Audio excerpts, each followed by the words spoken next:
બરાબર, એટલે આ લડાઈ લડવાની છે, આપણી તાકાત છે ત્યાં વેડફવાની છે. વાતો તો ઘણી છે. ક્યાં આપ્યું કેવડિયા વાળાને જમીન? આજે ભરવા માટે મજબૂર થઈ ગયા. રાધિકાબેન એક સંદેશ આપ્યો તમને કે આપણા તડવી સમાજના બે દીકરાઓ ત્યાં ફરવા જતા હતા. હલાભાઈ, અમારું ગામ અમારું રાજ. આપણે કહીએ ને, અમારા ગામમાં અમારું રાજ. એ કેવડિયા કોલોનીની અંદર આપણા તડવી સમાજના આદિવાસી દીકરાઓને હારું મારું બે રહમી રીતના માર નાખે અને આટલો મોટો સમાજ ચૂપચાપ બેહી રહી. આનાથી માય કાંગલા કોઈ ના કહેવાય. આપણા લોકો માતાજીથી લડવું પડે, કેવડિયા જવું પડે. કહીએ આપણે મોટી વાતો કરીએ, કઈ લડાઈની વાતો કરીએ. ભાઈ શ્રી ચેતરભાઈ લડે છે ને સમર્થન આપવું જોઈએ. એ સાચી લડાઈ લડે છે સમાજ માટે. પાર્ટીનો જે એમએલએ હોય છે, પણ સમાજનો અવાજ છે ને, તો બીજા કેમ એમએલએ એમપી આપણા નથી બોલતા? કઈ ગયા? શું એમની ફરજ નથી? એમને લોકોએ વોટ નથી આપ્યો? કેમ ચેતરભાઈ એટલો લડે? આપણા માટે દુઃખદ બાબત છે. એવી ઘટનાઓ એક નથી, આ બેને માર્યા. છત્તીસગઢ, ઓડિશા, ઝારખંડમાં 2004 ની અંદર છત્તીસગઢમાં 90,000 આદિવાસીઓનો નરસંહાર કર્યો હતો. આપ જાણો છો? કેટલા જાણો છો? 90,000 આદિવાસીઓનો નરસંહાર કરવામાં આવ્યો હતો. એની ક્યારે કોઈ નોંધ લીધી છે? સાચો ઇતિહાસ જાણો તો તમારામાં લોહી ઉકળે. અને જ્યાં સુધી સાચો ઇતિહાસ તમે નહીં જાણો ને, ત્યાં સુધી લોહી ક્યારે નહીં ઉકળે. અને લડાઈ લડવાની ક્ષમતા રાખો. આજે સમાજ છે, કાલે સમાજ નહીં હોઈ શકે. આ પરિસ્થિતિ છે. લડવું પડે ને. આજલું લડવાની વાત કરવાનું. અમુક આગેવાની લેવા તૈયાર છે. જેટલા હાથ ઊંચા કરો જોઈએ. હાથની લડાઈ લડવી હોય તો, બાકી આવી લડાઈ નહીં ચાલે. તો પાછલી પેઢી બેઠી છે ડોહાઓ. આ સરકારો આદિવાસીઓની જમીન હડપતી હતી ત્યારે તમે લોકો શું કરતા હતા? કાં હુઈ ગયેલા ડોહા? કરી તમને આવતા મારી રાંટ પટવાઠે, જતા પટવાઠે આ લખી આલું તમને મેં. કારણ કે એમનો પરિસ્થિતિ બહુ ખરાબ આવવાની છે. આ હકીકત છે. બરાબર. આ વિકાસના નામ પર ઉમરગામથી અંબાજી સુધી જેને ટ્રાઇબલ બેલ્ટ કહેવામાં આવે, અને 14 જિલ્લાની અંદર 29 જાતિમાં વેચાયેલો આદિવાસી સમાજ, અને ગુજરાતની અંદર 1,25,00,000 આદિવાસીઓ છે. આજે આપણે 30મો વિશ્વ આદિવાસી દિવસ ઉજવીએ. યુનાઇટેડ નેશને 1992માં એની ઘોષણા કરી. વિધિવત 1994માં એને ઉજવણી શરૂઆત થઈ. સરકારી કેલેન્ડરમાં સરકારને અક્કલ છે કે એને વિશ્વ આદિવાસી દિવસને જાહેર રજા તરીકે આપણે ઘોષિત કરીએ? આટલો મોટો સમાજ, આટલો મોટો વર્ગ, અને આદિવાસી વિશ્વ આદિવાસી દિવસને સરકારી કેલેન્ડરમાં જાહેર રજા ઘોષિત ના કરે તો એ કેટલી કમનસીબ છે આપણા માટે. દુઃખદ બાબત છે ને. આ કરવું જોઈએ ને. કેમ આદિવાસીઓની નોંધ નથી લેવામાં આવતી? આ તો પેલું દેખાદેખમાં કરે. આદિવાસી વિચારધારા વાળા એથાની થવાય એટલે આપણે કઈક એમને ડાયવર્ટ કરી રાખીએ, અને ડાયવર્ટ કરીને એમને પકડી રાખવાનું અને દેખાદેખમાં ધંધો કરી લેવાનો. વોટ બેંકની રાજનીતિ. એટલા માટે આ ગવર્મેન્ટના કાર્યક્રમો થાય. બાકી સાચું આદિવાસી પ્રત્યે લાગણી હોય તો સરકારી કેલેન્ડરમાં કાલે જાહેર રજા ઘોષિત 2025નો વિશ્વ આદિવાસી દિવસને કરી બતાવે તો હું માનું.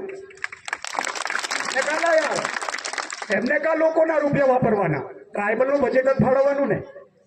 1 કરોડનો ખર્ચો થતો હોય તો 2 ને ફાળવવાનું, 2 1 ને વેચી ખાઈ જવાનું, 1 ખર્ચી દેવાનું. ટ્રાઇબલનું બજેટ આ જ એમના ધંધા. બાકી મરદાનગી હોય તો અહીંયા આવીને બતાવે નેતા, એમએલએ, એમપીઓ. તાકાત હોય તો. બરાબર છે. ખોટું નહીં લાગે. મેં સાચું બોલવા વાળો, લડવા નડવા વાળો કયો કે અને કરીને બતાવેલો ફરફલાને નાખેલા હશે. દેવીઓ છે, એવો જેવો તેવો છે એમને. બરાબર. આ બોલું એટલું કરીને દેખાડું, ટેકો નહીં આવતા. બાકી હું બરાબર. એટલે આ ખનીજ પણ કાઢશે, તમને અહીંથી ઉજાડશે, પણ તમારી જમીન મિલકત બધું લઈ લેશે, અને તમને રખડતા ભટકતા પણ કરશે. એ વાત પણ સાચી છે. કારણ કે તમે ભૂતકાળ પર તમે આંખ ઉઠાઈને જોઈ લો. છત્તીસગઢ, ઓડિશા, ઝારખંડ, અને મિત્ર લડાઈ છે દેશ અને દુનિયાની અંદર. તો જમીનની લડાઈ છે. આપણા મહાપુરુષો બિરસા મુંડા 14 વર્ષની ઉંમરમાં અંગ્રેજો સામે નહીં, પણ આ દેશના ગુલામ રાજાઓ જે આદિવાસીઓની જમીન હડપતા હતા, એ એમની સામેની લડાઈ હતી. અને લડાઈ લડતા લડતા 25 વર્ષની ઉંમરમાં દેશ આ સમાજ માટે જેને આહુતિ અને બલિદાન આપી દીધું, એને પણ એક રાજ્ય બીજું આપતા હતા અંગ્રેજો અને જમીનદારો. કે બિરસા મુંડા તારી લડાઈ બંધ કરી નાખ, તને એક આખું રાજ્ય આપી દઈએ. મને બંધો ક્યારે કોમ્પ્રોમાઇઝ કે સેટિંગ નથી કર્યું. અરે મરવાનું પસંદ કરું પણ મારા સમાજ માટે હું ગદ્દારી નહીં કરું. એમ કરીને લડીને 25 વર્ષની ઉંમરમાં એ લડાઈ લડીને મરી ગયા. તેના બદોલત આ તમે ગામ તલે ઠગરા તલે જમીન ખાલી બેઠા ને તે પૂર્વજોની લડાઈ લડી જશે.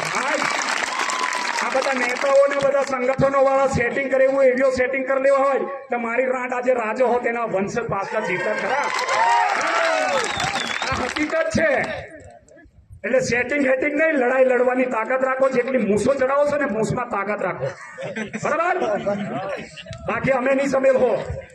આટલો મોટો વસ્તી છે આપણા છોટાઉદેપુર જિલ્લામાં. મર્દાનગીથી લડવાની તૈયારી રાખો. પાર્ટી પંથ અને રાજકીય પાર્ટીથી ઉપર ઉઠી સમાજની આવનારી પેઢીને આ ધરતી પર માણસ તરીકે કેવી રીતના અધિકાર મળે અને કાયમી કેવી રીતના જીવે એ દિશામાં લડાઈ લડવાની છે. બાકી આવી મિટિંગો તમે નાનલો હતો તારનો ભાગ લ્યો. આવેદન પત્ર હજારો આપ્યા, કોઈ જવાબ નથી આ દિન સુધી. અને આપણે પણ જવાબ માંગતા નથી. હાલ દેવાનું આવેદન પત્ર, પણ કલેક્ટરે એ યસ નો નો જવાબ તો માંગવો પડે ને. એવું ક્યાંય નહીં. હાલ દેવાનું ભેગા થઈને અમારા ગામમાં અમારું રાજ, અમારા ગામમાં અમારું રાજ, આવું કરીને આલી આવવાનું. પછી હું કર્યું તે પૂછવાનું નહીં, બરાબર. એટલે સાદી ઢોકીને બહાર નકલો અને અવરનેસ લાવો, યુનિટી લાવો અને મર્દાનગીથી લડાઈ લડવાની તાકાત રાખો, બરાબર. બાકી મને ખબર છે 1952માં ભારતની અંદર પ્રથમ જમીનનું સર્વે કરવામાં આવેલું ત્યારે આખા દેશની અંદર આદિવાસીઓ જોડે 63% જમીન હતી. કેટલી? 63%. અને 2004ના સર્વેની અંદર આદિવાસીઓ જોડે માત્ર 3% જમીન છે. 60% જમીન કોઈ ખાઈ ગઈ? ગાંધીનગર ને દિલ્હી વાળાની ગાય ખાઈ ગઈ લાગે. 60% જમીન કઈ ગઈ આપણી? કોણ લઈ ગયું? ગાય ખાઈ ગઈ? હે? આ વિકાસના નામ પર આદિવાસીઓની જમીન પર ડેમોના નામ પર આદિવાસીઓનો ભોગ લેવાનો. બેગડાબેને કીધું ભારતમાલા પ્રોજેક્ટમાં છોટાઉદેપુર જિલ્લાના 69 ગામડાના લોકોની જમીન જાય છે. કોઈ બોલે છે આમાંથી? તૈયાર કોઈ બોલવા વાળા છે? એમ ઉદયપુર વાળા ના જાય પણ આપણા ભાષુડી નહીં જતી. કાલે આપણી જશે તો આપણી પડખે કોઈ ઉભો રહે? આ નર્મદા ડેમ 1961માં બનાવ્યો, ખાતમુહૂર્ત કર્યું. 1993-94માં ડેમના કામની શરૂઆત થઈ ગુજરાતના મુખ્યમંત્રી ચીમનભાઈ પટેલના શાસનમાં. તેમાં મધ્યપ્રદેશ, મહારાષ્ટ્ર અને ગુજરાતના આદિવાસી લોકોએ ભોગ આપ્યો. 65% વિસ્થાપિત જાહેર કર્યા, 32% લોકોને વિસ્થાપિત તરીકે જમીન આપી, 33% લોકોને ટાપુ વિસ્તાર ગણીને જમીનનો એક ટુકડો નથી આપ્યો. અને ડેમની હાઈટ વધારી ત્યારે 33% લોકોની જમીન પણ ડુબાણમાં ગઈ. આજે પણ એક ટુકડો જમીનનો મળ્યો નથી. આજે પણ આ લોકો સંઘર્ષ કરે. જયારે મુરબ્બી મેઘાબેન પાટકર એને સવાલ કર્યો ભારત સરકારને કે 33% લોકોને તમે ટાપુ વિસ્તારમાં જે ગણ્યા એને તમે ડેમ ઊંચાઈ વધારવાથી પાણી વધારે ભરાશે તો એ ટાપુ વિસ્તાર પણ ડુબાણમાં જશે. તો એના માટે પહેલી વૈકલ્પિક જગ્યા નક્કી કરો, એને પુનર્વસવાટ તરીકે જમીન આપો, પછી તમે ડેમના હાઈટની વધારો. એને ડિમાન્ડ કરી સરકાર સમક્ષ. પણ સરકારે તને મને કીધું મેઘા પાટકર નર્મદા બંધના વિરોધી.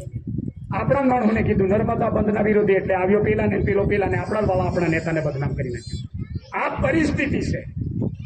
આજે આપણા લોકોના ભોગે ડેમ બને, આપણા લોકો જમીનનું બલિદાન આપે, પાણી કોઈને આપે? પાણી કોઈને આપે? સૌરાષ્ટ્ર અને કચ્છ વાળા એક ટુકડો જમીનનો ભોગ નથી આપ્યો. એમને પાણી કયા હેતુથી આપ્યું? કયો હેતુ હતો ખબર? પીવાનો હેતુ બતાવ્યો. સૌરાષ્ટ્ર અને કચ્છ વાળાને અમે પીવાના હેતુથી પાણી આપીએ.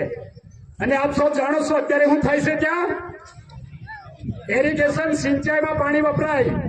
એટલું સંતોષથી તો સરકાર મૂરખ 10,000 કરોડ રૂપિયાના ખર્ચે સૌની યોજના અંતર્ગત ચોમાસામાં આ મૂર્ખી સરકાર તળાવ ભરે. શું કરે? તળાવો ચોમાસામાં ભરે છે ભાઈ. આ પરિસ્થિતિ છે. ના સાચું તો કેવું પડે, ભલે ખોટું લાગતું હોય પણ વાસ્તવિકતા ની કહીએ ને ત્યાં સુધી જાગૃતતા નહીં આવે. મેં કોઈ રાજકીય પાર્ટી વિરોધ નથી. જે સિસ્ટમ ખોટી છે, સિસ્ટમની જે કરણી કથણી ખોટી છે એ વાત કરવી પડે. બાકી હું કોઈ ભાજપનો વિરોધી નથી, પણ ભાજપે ગુજરાતમાં 28 વર્ષથી પહેર્યું આપણા પર એવું રાજ કરે અને એના લીધે તમે અહીંયા ભેગા થઈ રહ્યા કે વાત તો કરવી પડે ને. બરાબર છે ને? બરાબર આપશો? મને શાંતિથી સાંભળ્યો એ બદલ હું તમારો તહે દિલથી આભાર. સૂત્ર બોલાડીશ. अभी तो अंगड़ाई है, अभी तो अंगड़ाई है, लड़ाई अभी बाकी है, अभी तो अंगड़ाई है, लड़ाई अभी बाकी है। जय जोहर का नारा है, भारत देश हमारा है, जय जोहर का नारा है। भारत देश हमारा है। ધન્યવાદ. ફરી એક વાત કહી દઉં, આંબા ડુંગરમાં રિસર્ચ કરે છે અને રિસર્ચ શેડ્યુલ 5મી અનુસૂચિ અંતર્ગત અટકાવવાની જરૂર છે. જો સંશોધન કરતા કાલે મળી આવશે ને તો તગેડીને કાઢશે. સંશોધન કરે એની નિયત શું છે સાબિત કરો, પહેલા એની નીતિ શું છે, એ શું કરવા માંગે છે એને સમજો ડીપલી. બરાબર. જોહાર. જય આદિવાસી, જય ભારત. નરેન્દ્ર કાકાનો ખૂબ ખૂબ આભાર કે આપણને ઉજાસ ભર્યા શબ્દોની સાથે એમને લોકો સુધી